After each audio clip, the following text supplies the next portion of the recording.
12월 17일 화요일 포스푸드 케어 라이브 시작하겠습니다.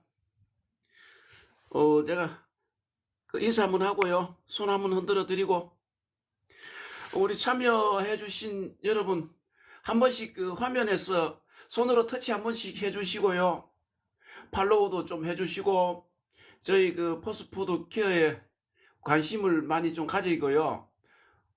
제가 큰 농업을 하면서 경험했던 이야기들을 도시에서 이렇게 여러분들에게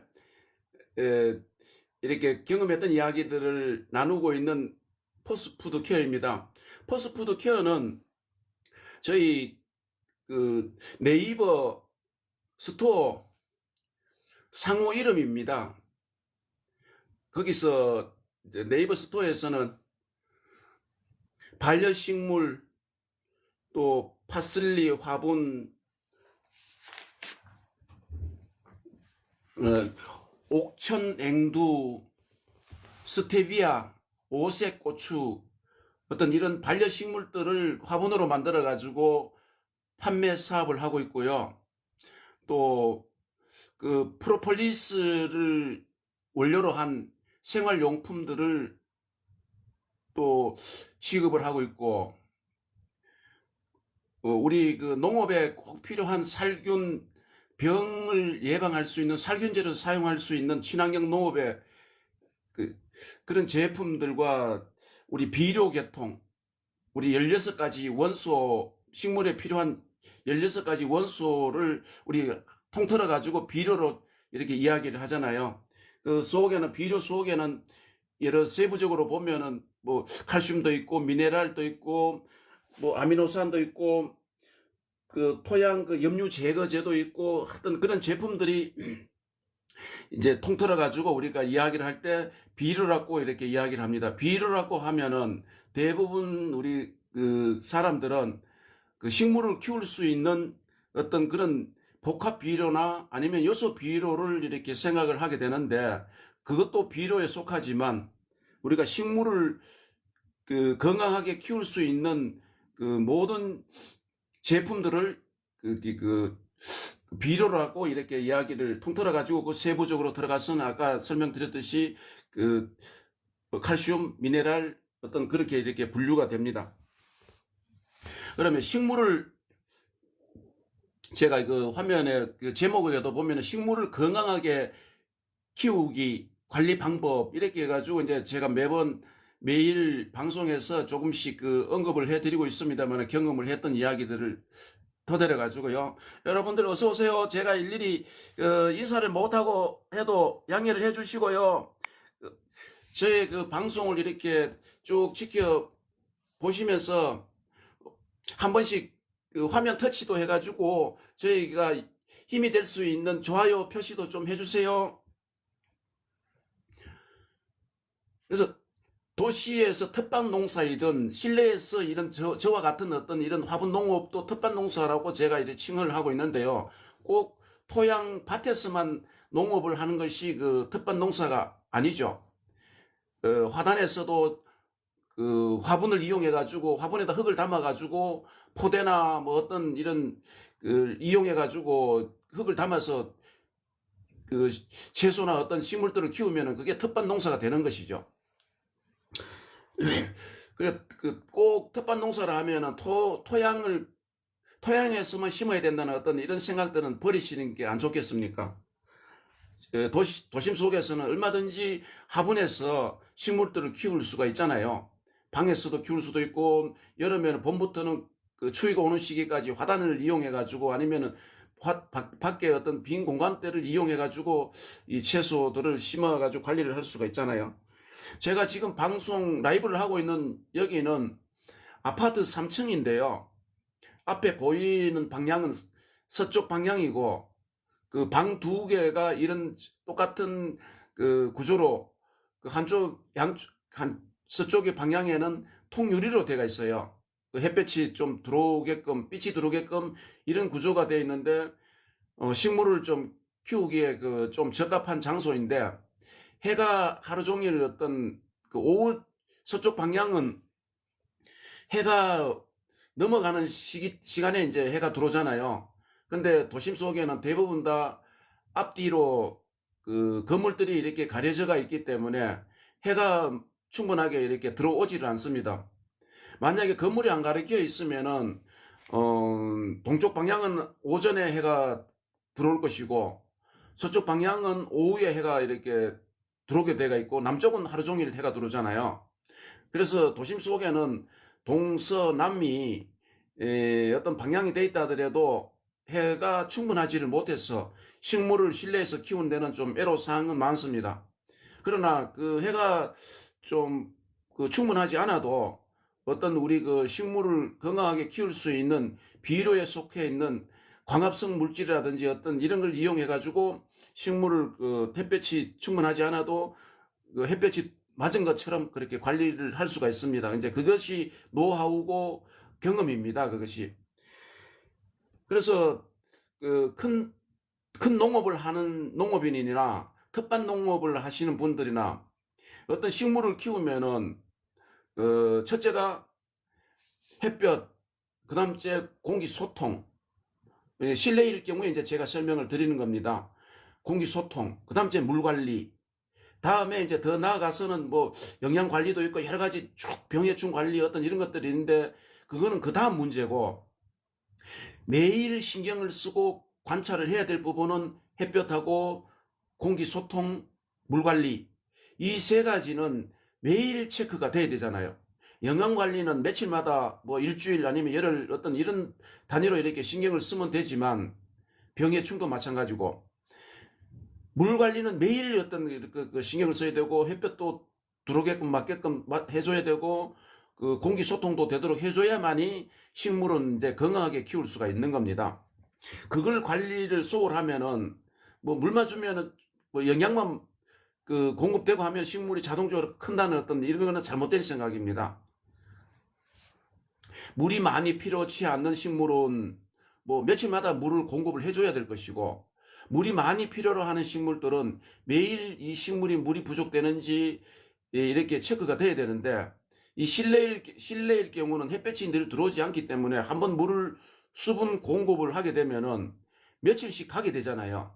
그래서 그 며칠씩 가는데 또 그 겨울철에 보일러를 돌리고 가동을 하다 보면은 위쪽에 흙은 건조해가 말라가 있는데 그 마르는 것만 보고 대부분 사람들은 수분이 부족되는가 보다 하고 물을 주게 돼요. 그 물을 주게 되면은 어떻게 됩니까? 밑에는 늘 그 수분 과다라 해서 과다가 돼가지고 그 식물의 뿌리가 녹아가지고 식물이 점점 병이 드는 것처럼 해서 죽게 되죠. 원인이 되는 것이죠. 그래서 대부분 병이 와가 실내에서 키우는 경우나 바깥에서도 마찬가지고 수분 과다라 해서 수분이 많아가지고 식물들이 뿌리가 녹아서 그 고사를 하게 되고 죽게 되는 원인이 됩니다. 병이 와서 이렇게 죽는 것보다도. 그러면은 그 이 물 관리가 그만큼 중요하다는 걸 이제 우리가 그 이해가 되셨죠? 물 관리를 그렇게 중요하게 생각을 해야 됩니다. 제가 여기 좀 하나를 이것이 올 봄에 그 2월 달에 모종을 씨앗을 파종을 해가지고 모종을 키워서 그 최소한 이런 모종들을 키우려면은 한 3개월 정도를 키워줘야 되잖아요. 한 80일에서 90일 정도는 모종을 그 키우는 기간들인데 채소 같은 경우는 그보다 조금 기간이 짧아지겠죠. 한 70에서 80일 정도만 해도 이제 모종을 옮겨 심어 가지고 이렇게 할 수가 있는데 다 90일이 아니고 그 열매가 달리는 어떤 이런 식물은 약 한 3개월, 2개월 반에서 3개월. 그다음에 채소로는 약 2개월 내외가 정도로 보시면 되는데, 여기가 제가 이 봄에 그 2월달 모종을 씨앗을 파종을 해가지고 이제 이렇게 모종을 키워가서 5월달에 이제 여기다가 심어서 지금까지 이 밖에서 이제 그 화단에서 키우다가 이제 지금 실내로 들어온 그 샐러리인데요. 이것이 샐러리가 아주 이게 건강하게 이렇게 자라는 걸 제가 원래 이제 이렇게 화분을 하면서 화분에서 심어가지고 이렇게 건강하게 자란다는 걸 원래 경험을 하고 있습니다. 그러면은 여기에 아이고, 그 흙이 지금 많이, 제가 아까 볼펜 가지고 좀 구멍을 뚫었더니, 이렇게, 어, 심지에다가 물을 담아 놓으면은, 심지가 이제 이 위로 그 물을 뿜어 올려가지고 식물에 이제 이 흙에 식물이 이렇게 수분 공급을 해줄 수 있는 저면 관수 화분이라고 이렇게 하는데요. 이 화분이 저면 관수 화분, 이제 크기가 이보다 더, 요게 최고 소형인데, 이보다 저 대부분 다 큰 것을 하면은 유리해요. 채소 심는 거. 여기 흙이 여기에 많이 담겨야만이, 흙이 여기에 많이 그 채워져야만이 식물이 그 영양 관리라든지 수분 관리라든지 이렇게 수분을 가지고 있는 거라든지 이런 것들이 유리합니다. 이 화분이 크면은. 그러면 저는 지금 원래 이 공간이 좁아가지고 식물은 여러 가지를 심어야 되고 해서 하여튼 이 화분의 크기를 요 용도로 해서 샐러리를 심었는데, 뭐 이걸 아주 많은 수확물을 얻기 위해 가지고 하기보다는 자연적으로 크면은 수확 시기가 되면 이제 잎을 따가지고 먹거리로 활용을 하고요. 이걸 이제 우리 그 반려식물로 생각을 하고 이걸 식물을 키우면서 친구가 되고 그 대화 상대가 되고 또 실내에서 키울 때는 공기 정화도 되고 볼거리가 되고 있기 때문에 이렇게 건강하게만 키운다는 어떤 그런 생각으로 어떤 수확물을 많이 얻기 위해 가지고는 그런 관리를 하지 않습니다. 지금 저희 이 식물을 키우는 공간의 온도는 지금 약 19도입니다. 약 19도라 그러면은 이 사람이 생활하기에는 좀 그 냉기가 도는 그런 온도죠. 23도 이상 25도 사이는 최소한 겨울철에 돼야만이 되는데, 여기는 제가 이런 온도로 키우는 원인이, 이유가 식물을 건강하게 키우기 위함입니다. 우리 사람이 사는 온도에만 맞춰가지고 하다 보면 이 식물이 웃자라고 건강하게 자라지 못하게 되죠. 수분은 늘 있고 방 안에 공기는 그 늘 겨울이라고 창문을 열어 놓을 수는 없고, 그래서 이 온도를 이렇게 낮게 유지해 가지고 사람은 다른 방에서 이제 온도에 생활에 맞춰 가지고 이제 다른 방에서 생활을 하고, 여기는 식물과 다른 용도로 이제 이렇게 그 활용을 하는 그런 공간입니다.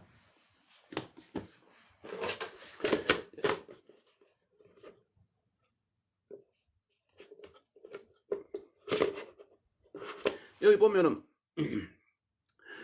심지가 물을 흡수하는 저면 관수 화분이라고 되어 있죠. 이 화분이 이제 아까 했던 그 화분하고 화분이 크기가 이제 더 큽니다. 이렇게 더 큰데, 식물에 따라 가지고 이렇게 그 물을 좀 좋아하는 그런 식물들을 이런 화분을 통해 가지고 이렇게 식물을 심어서 관리를 하면 유리합니다.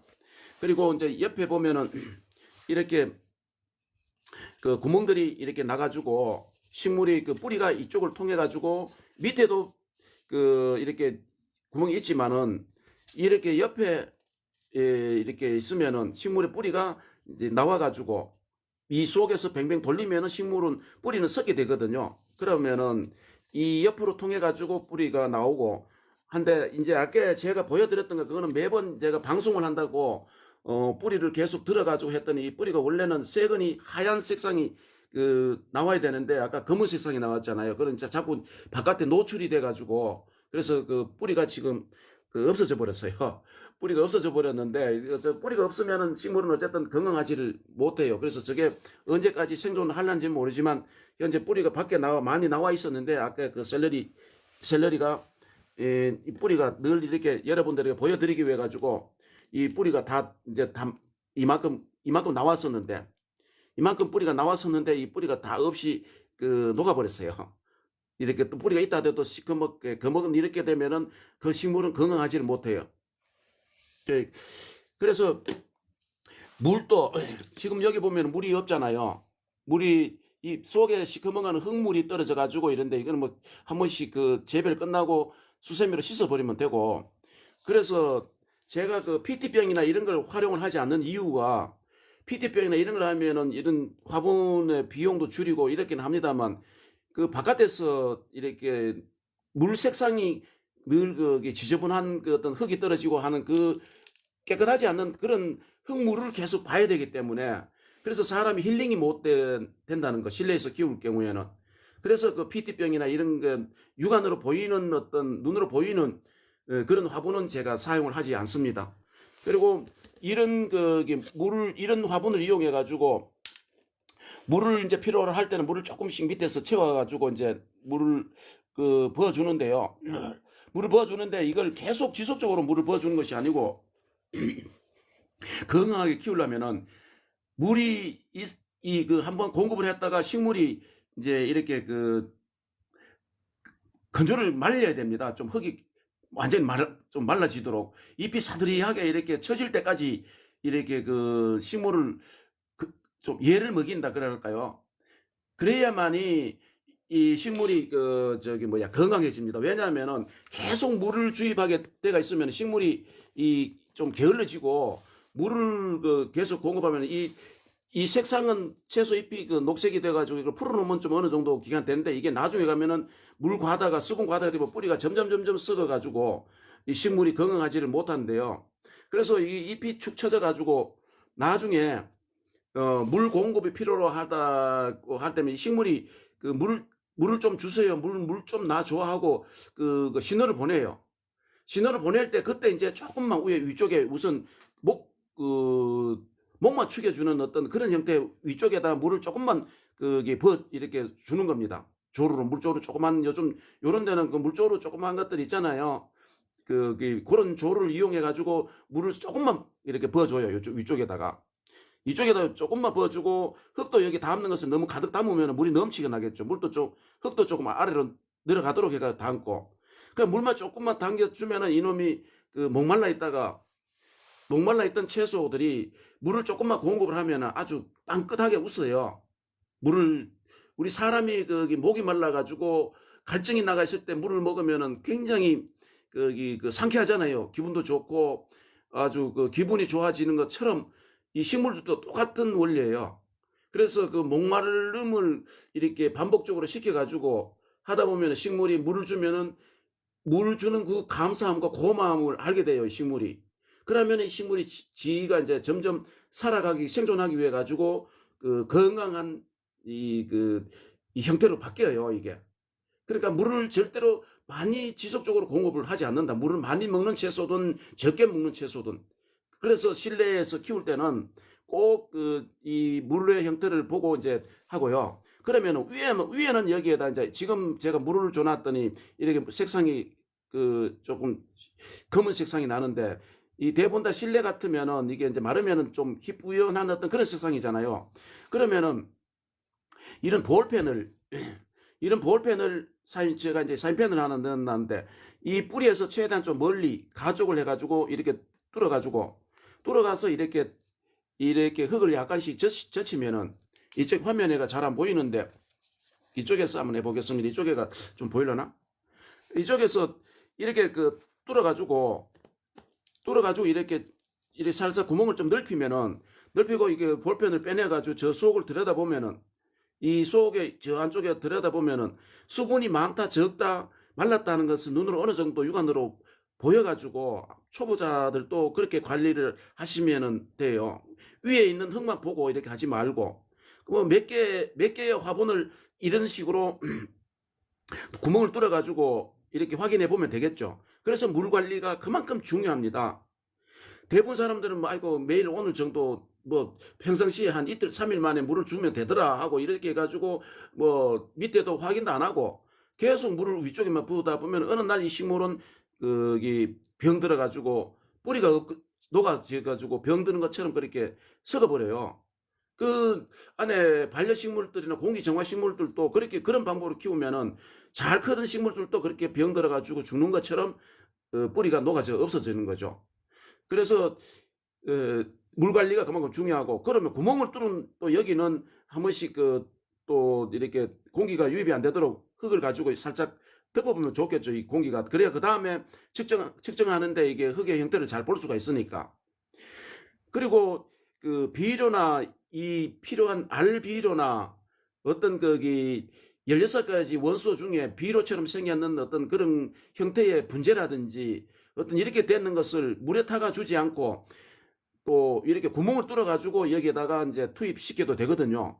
알비로도 차숟갈로 아주 3분의 1 숟가락 정도 이렇게 화분의 크기에 따라 가지고 그 화분이 좀 크면은 차숟갈 한 숟갈 넣어도 되고 또 반 스푼 그거는 이제 본인들이 정해야 되겠죠. 어떻게 딱 정해져가 있는 게 아니니까. 그런 것이 좀 나는 비료를 가까이 여기 주는 게 위험하다는 어떤 생각이 되면은 비료 같은 것은 복합 비료나 어떤 이런 것들을 물에다 녹여놨다가 이 물을 저 밑에 물을 여기 채워줄 때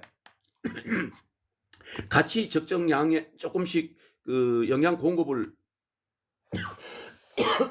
해주면 됩니다. 영양제나 어떤 그 위에서 실내에서는 스프레이에 그 분무기에 담아가지고 위쪽에 그 뿌려주는 거는 그 가급적 하지 말아야 됩니다. 그 실내에서 위쪽에다가 물을 뿌려주면은 수분이 가뜩이나 햇볕이 안 나가지고 위쪽에다가 물을 뿌려주면은 처음에는 이 영양분을 빨리 빨아먹고 이제 흡수가 잎에다 주면은 빨라가지고 식물이 이제 건강해 보이는데요. 푸르르 보이는데 시간이 지나면은 이 자꾸 누적이 되면은 잎에다가 그 물뿌리개로 그 농약을 주는 것처럼 영양분을 위쪽에다 공급은 하면은 안 됩니다. 공급은 제가 했더니 흙 속에다가 옅은지 넣든지 아니면은 이 통 속에다가 물비료를 해가지고 그 적정하게 과하지 않게 해서 물과 같이 섞어가지고 넣어주면은 뿌리에서부터 이렇게 영양분이 그 필요한 영양소가 위쪽으로 올라가야만이 이 식물이 건강하게 자랄 수 있다는 거 꼭 기억하시기 바랍니다. 또 이제 이번에는 그 이게 이제 그 솔송고 표고버섯이라는 건데요. 솔송고 표고버섯이라는 건데 이게 이제 저희 포스푸드 케어에서 이 판매 중에 있고요. 이런 그 표고버섯 키트를 이제 구입을 해가지고 집에서 이렇게 한번 물로 뿌려가지고만 키우는 그 키트인데 이 설명서가 잘 때가 있어가지고 설명서만 따라가서 이렇게 하면은요, 이게 누구라도 이렇게 재배할 수가 있습니다. 이걸 그 주문을 하게 되면은 이 두 개가 스티론 박스에 이게 그 비닐이 그 압축으로 시킬 때 그 농가에서 이게 강원도에서 그 무농약 재배로 이제 이게 관리하다가 이제 이 보내지거든요. 이 종균을 배양해가지고 이건 지금 참나무 톱밥이에요. 참나무 톱밥을 가지고 이렇게 뭉쳐가지고 이제 키트를 만들어 놓은 건데 충격이 가해져가 떨어뜨린다든지 주먹을 친다든지 어떤 이렇게 하면은 부서질 수가 많아요. 그래서 좀 조심히 다루고 이걸 받으면은 이제 그 즉시 그 설명서대로 따라가지고 24시간 물에다 침종을 해요. 그 다른 그릇에다 해도 되지만 그 택배로 온 그 스티로폼 박스에다 물을 받아가지고 이 키트를 눕혀가지고 비닐을 뺏기면 안 되고요. 비닐을 뺏기지 말고 그대로 물에다 24시간 침종을 해서 그 다음날 24시간 후에 이걸 건져가지고 이제 지금 앞에 보이는 이런 그 물이 밑에 물을 줘도 물이 그 바닥에 다른데 흐르지 않게 이런 거라든지 아니면 개별 쟁반 같은 데다가 얹어가지고 이제 그 관리를 하면서 이런 스프레이에다가 물을 담아가지고 그 하루에 한 5회 정도 그 뿌려주면 되는데 그러면 비닐이가 이제 그 여기가 그 사여져가 있다 했잖아요. 그러면 비닐이가 사여 있을 동안에는 24시간 침종을 한 후에 여기 수분이 가득 들어가 있기 때문에 물을 안 줘도 되겠죠. 그러면은 건져가지고 2일 만에 2일 후에 비닐을 이제 이런 그 문방구 칼이 굉장히 날카롭잖아요. 그래서 아이들이나 이럴 때는 꼭 그 문방구 칼을 좀 조심스럽게 사용을 해야 되겠죠. 어른들도 마찬가지 이게 날카롭잖아요. 이 그 도구가. 그래서 비닐 위쪽에서부터 이렇게 그 살짝만 누르면은 이게 칼날이 그 날카롭기 때문에 비닐이가 그 잘 찢어지겠죠. 그러면 이거 비닐을 벗겨내버리고 그때부터 이제 하루에 물 5회 정도를 스프레이로 물을 뿌려주면은 순수하게 물을 먹고 이 버섯이 자라는 그런 그 키트입니다. 이 키트는 그 참나무를 부숴 가지고 부숴가지고 이제 겨울철에, 이건 여름에나 그렇게 만드는 게 아니고, 이것도 겨울철에만 그 나오는 참나무, 여름철에는 잎이 나오기 때문에 안 되잖아요. 그 낙엽이 진 후에 이제 이렇게 그 참나무를 그, 적을 베어가지고 또 이걸 배지를 만드는 어떤 그런 회사들이 있어요. 그러면 농가들은 이 배지를 구해가지고 이제 참나무는 점점 그 큰 성목이 구하기가 힘드니까 이 배지를 만든 것을 구해가지고 이제 그 버섯 재배사에서 넣어가지고 종균을 여기다가 이제 배양시켜가지고 버섯 재배를 그 농가들이 이 키트 재배를 많이들 하고 있습니다. 그걸 우리가 이제 도시에도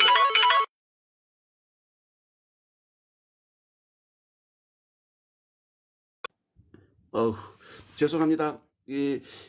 이 버섯 키트를 이제 그런 방법으로 어,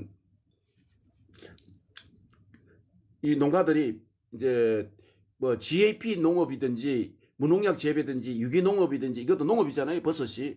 그래서 거기에 자기인데 맞는 그런 그 인증을 받아가지고 그 농업을 하는데, 농사를 지는데, 이 제품은 무농약 인증을 받았는 어떤 그 제품입니다. 이게 농업에 들어가는 거잖아요. 그래서 이런 것들을 그 집에서 한 세트씩 구해가지고 이거 재배 그 나오는 데를 가지고 약 한 물에서 건져가지고 4일에서 5일 정도가 지나면은 버섯이 여기에서 돌아가면서 그 한쪽 면은 요쪽 주로 보면은 요쪽 아래 위로 이렇게 표시가 되어 있는 이쪽에만 주로 보면 버섯이 많이 나오고, 이쪽 뒷면 여기는 그 눕혀놨던 곳, 바닥에 눕혀놨던 곳이 되는데, 여기는 그 버섯이 그 적게 나오거나 안 나올 수가, 한 면은 적게 나올 수가 있고, 버섯이 나오면은 보통 이 키트 하나에 7개에서 8개 정도만 남기고 모두 다 소금을 다 해줘야 됩니다. 너무 키우지 않은 상태에서 새끼 손톱보다 더 작을 정도가 이제 버섯이 나오면 이렇게 손톱으로 이렇게 끓을 정도만 되면은 일찍이 그렇게 끓여주면은 다른 버섯에게 영양을 덜 뺏겨가지고 다른 버섯에게 영향이 더 많이 가겠죠. 많이 키워버리면은 버섯 영양분을 많이 뽑아내버리고, 또 그 다음 2회차, 3회차 그 버섯이 적게 나오거나 안 나올 수가 있습니다. 이 버섯을 많이 달아버리면은. 그래서 7개에서 8개를 꼭 남기고 그 소금을 해주고 이제 관리를 매일 한 5회 정도 물을 주고 이렇게 관리를 하면은, 그 온도가 보통 집안의 온도가 24, 5도 내외가 정도가 되면은 2주 이내에 수확을 할 수가 있어요. 그건 그 재배 방법에 따라 가지고 2, 3일씩은 그 어떤 편차는 있습니다만은 보통 그 2주 내외로 이렇게 수확을 할 수가 있는데, 수확하고 나면은 이 키트를 또 건조한 곳에 이제 말립니다. 10일 동안. 사람이 손이 가지 않는 곳에 물을 안 주기 때문에 건조한 곳에서 말려가지고 10일 후에 다시 이제 1회차 면주로 반복적으로 물에다가 24시간 침종해서 또 24시간 후에 이제 건져내가지고 그 스프레이로 물을 5회 정도씩 주면은 또 4, 5일 지나면은 버섯이 나오면은 또 소금을 또 해주고, 또 적게 나오면은 소금을 안 해줘도 되겠죠. 7개 미만 정도 나오면은. 그 다음 주에 또 2회차에서 똑같은 방법으로 해서 수확이 다 끝나고 또 열흘 동안 또 쉬었다가 하면은 3회차에 이제까지가 이게 재배가 가능하거든요. 3회차까지. 그러면은 이 버섯 키트 한 줘 가지고 잘 관리만 하면 3개월 동안 재배를 할 수가 있다라고 생각하시면 됩니다. 못하면은 1회차에서 관리를 잘못하면은 1회차 한번 하고 끝나는 수도 있고, 그래서 꼭 7개, 8개를 잘 놓고 관리를 잘하면은 3회차까지 수확을 할 수 있는데, 아이들에게는 농업의 어떤 그 식물을 키워보는 어떤 그런 농업 체험이 돼가지고 학습으로 아주 도움이 많이 돼요. 정서적으로도 아이들에게 인성교육이 자동으로 돼요. 인성교육이라는 게 다른 거 없잖아요. 부모가 착하게 살아라 하고 남들에게 피해 주지 말고 살고 인사 잘하고, 이런 것들이 우리가 인성교육의 기초인데 이 식물을 키워봄으로써 그 아이들이 이 식물의 어떤 농업의 중요성도 알고, 내가 키우는 이 일에 대한 고마움과 중요성도 알고요. 그래서 그렇게 배운 아들이 보면은 농업인들이 힘들게 농사를 짓고 있다 하는 것도 마음에 담고 있습니다.